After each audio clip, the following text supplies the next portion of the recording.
They say the night hides more than shadows. It hides the truth.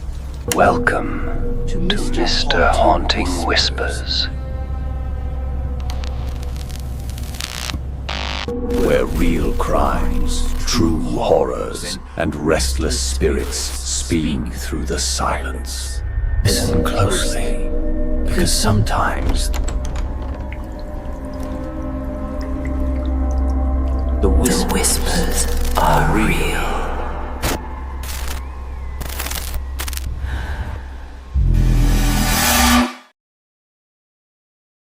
Every small town has a story about what lies beneath the lake.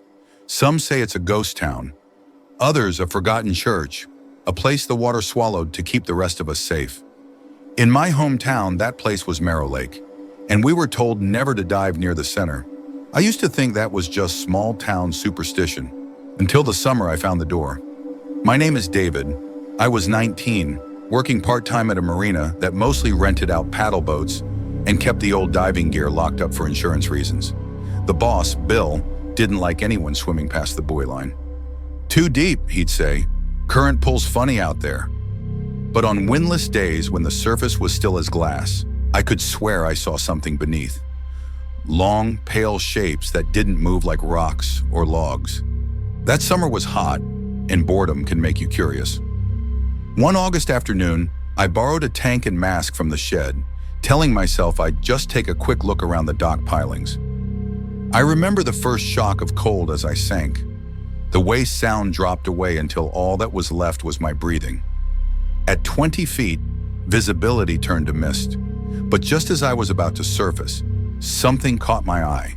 A straight line cutting through the silt below, too clean to be natural. I followed it down. At 40 feet, I saw it clearly. A doorway, wooden frame, intact but weathered pale as bone. No walls around it, just a door standing upright on the lake bed, half buried in muck. I thought it was a prop, maybe a prank from the old summer camp that used to sit by the shore. Still, curiosity pulled me closer. I ran my hand along the edge, rough but solid. When I tugged on the handle, it didn't move. But as I turned to go back up, I felt the water shift. A faint current curling through the hinges, pulling inward, like a breath being drawn from the other side. Then something tapped the glass of my mask. Once, twice, slow and deliberate. I kicked upward as fast as I could, breaking the surface in a panic. Bill saw me from the dock and yelled something about safety lines. I didn't explain. I just climbed out and told him there was debris under the lake. He didn't say anything for a long time. Then quietly, "You found the door, didn't you?" That night I couldn't sleep. The image of that frame, perfect, waiting, kept flashing behind my eyelids. When I finally drifted off, I dreamed of light coming through cracks in the wood and water pouring upward like rain in reverse. 2 days later, I went back, not to dive, just to look. But when I reached the dock, Bill was there again, staring out over the water with a cigarette trembling between his fingers. He told me to sit. Then he said something I've never repeated until now. "The town under the lake," he began, "was real. Merrow used to sit right where we're standing. 20 houses, a church, a sawmill. They flooded it in 1952 to make a reservoir. But not everyone left in time." I asked if he meant people drowned. He shook his head. "No, I mean they refused to leave." He told me the engineers had sealed the old well first, but a week before the flooding, divers reported hearing voices through the rock. Said the sound wasn't in the water, it was behind it. When they finally flooded the valley, the last thing anyone saw was the steeple disappearing under the surface, and a shimmer like heat spreading across the water. A month later, fishes started washing up blind. Bill stared at the lake as he spoke, like he could still see the outlines beneath. Then he said, almost to himself, "They built that door over the old church cellar." Said it wasn't a building you were supposed to walk into. It was a building meant to keep something from walking out. I didn't believe him, not really.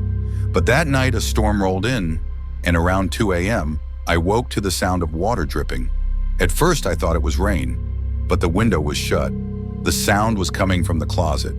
When I opened it, my wetsuit was soaked, dripping lake water, even though I hadn't worn it since that dive. The mask hung beside it, fogged from the inside, and written in the condensation on the lens, one word: below. I didn't go back for a week. When I finally did, the lake looked different, darker, the water oddly still. Bill wasn't there. His truck was parked by the pier, keys still in the ignition. At first, I thought he was out fixing a buoy. Then I saw the air bubbles, steady, rhythmic, about 30 yards out. One diver. His rope line trailed into the depths, but when I pulled, it came up cleanly cut. They searched for him for days. No trace. Just his dive knife found lodged in a plank. The same pale wood I'd seen below.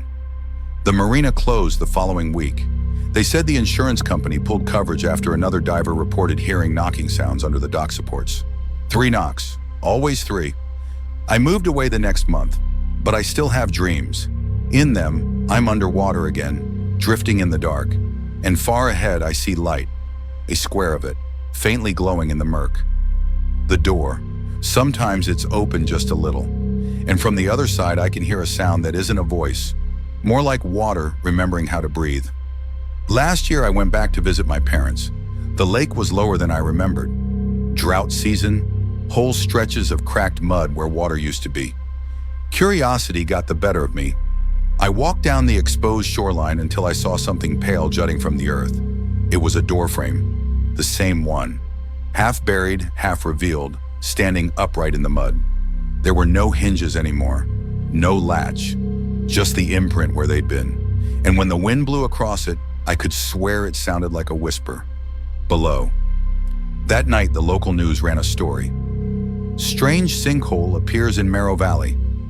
Officials blame old foundations. They showed footage from a drone, a perfect circular depression in the middle of the dried lake bed. No sign of the door, but near the edge of the sinkhole, something caught the camera light, a reflection, a small rectangular window of water, still shimmering even though everything else was dry. And for a second, before the feed cut out, the surface rippled outward, not from something falling in, but from something pushing out. Sometimes when I close my eyes, I still hear it, that faint creak, the pressure equalizing as something opens beneath miles of dark water. I don't live near Merrow anymore, but every time it rains, I smell the lake, and I remember what Bill said before he disappeared. They built that door to keep something from walking out. Most people don't think about the way sound ages. Vinyl cracks, tapes warp, voices fade, but underneath the decay, there's always something left. Fragments of the air between words, the silence people forgot to record. I've spent most of my life listening to that silence. My name's Daniel, and I work as an audio archivist for a small historical preservation company. We restore old recordings, family reels, oral histories, police interviews, anything magnetic that still holds an echo of a human voice. It's not glamorous work, but there's something sacred about it, hearing someone speak decades after they've turned to dust. Until, one day, the dust spoke back.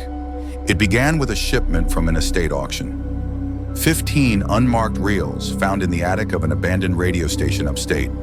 The label on the box read simply, WZAR Broadcast Archives, 1963 to 1965. The building had burned down sometime in the 70s. Half the tapes were melted together, but a few survived. My job was to catalog and digitize whatever could still play. The first few reels were nothing special. Weather reports, old commercials, a talk show about highway safety. Then I found reel 7, no markings, just a faint grease pencil note on the leader tape. Session A, whisper test. I threaded it into the machine. At first it was just dead air, a low hum, microphone gain too high. Then faintly a voice, male, mid-40s. Testing 1, 2, whisper test. Recording begins at 11:58. A pause, then whispering, too soft to make out at first. I turned up the gain, adjusted the filters. Underneath the hiss, I could hear words forming. Female voice, barely audible. He's still listening. Then silence. I rewound and played it again, thinking it was a trick of the noise floor. Maybe bleed through from another track. But the whisper was clear.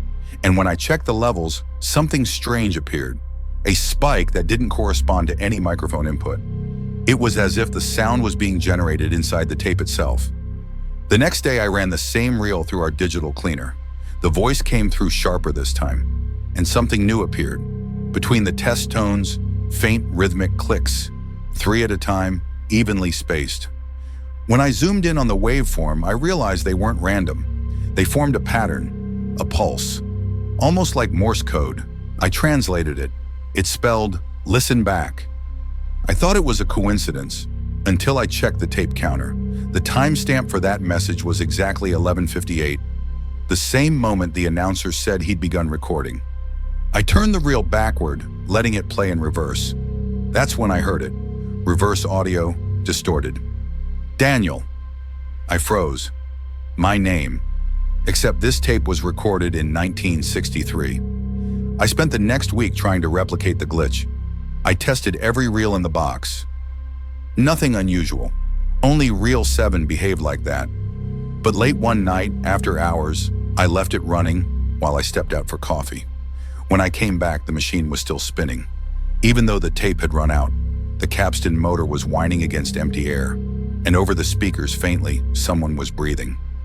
I shut everything off. The breathing stopped. When I switched the power back on, the counter had reset to 11:58. There shouldn't have been any recording at all. The tape was blank. Still, I pressed play. The whisper came again. Female voice. He's still listening.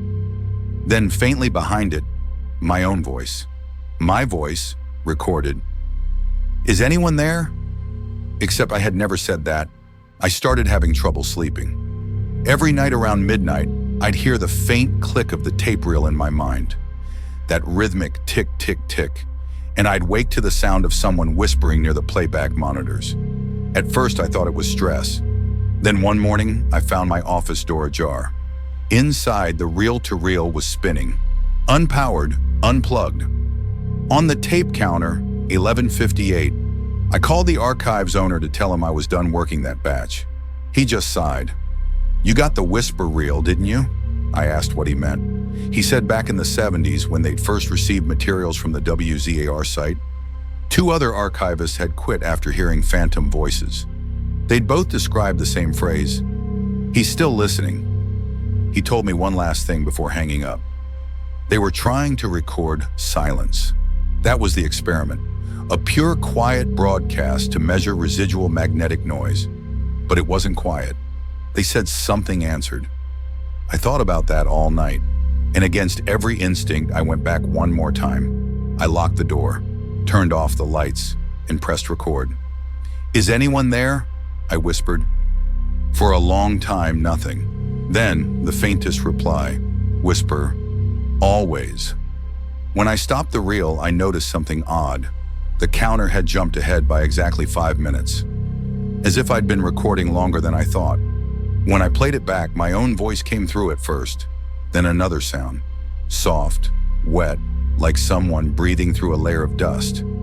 And behind it, dozens of other whispers, faint, tangled, overlapping, repeating one word, "back." The power flickered, the room grew colder, and from the far side of the speakers I heard it. The same man from the original recording, only now his voice was right beside me. Male voice. Whisper test. Recording begins at 11:58. Then in the silence that followed, the woman's voice returned.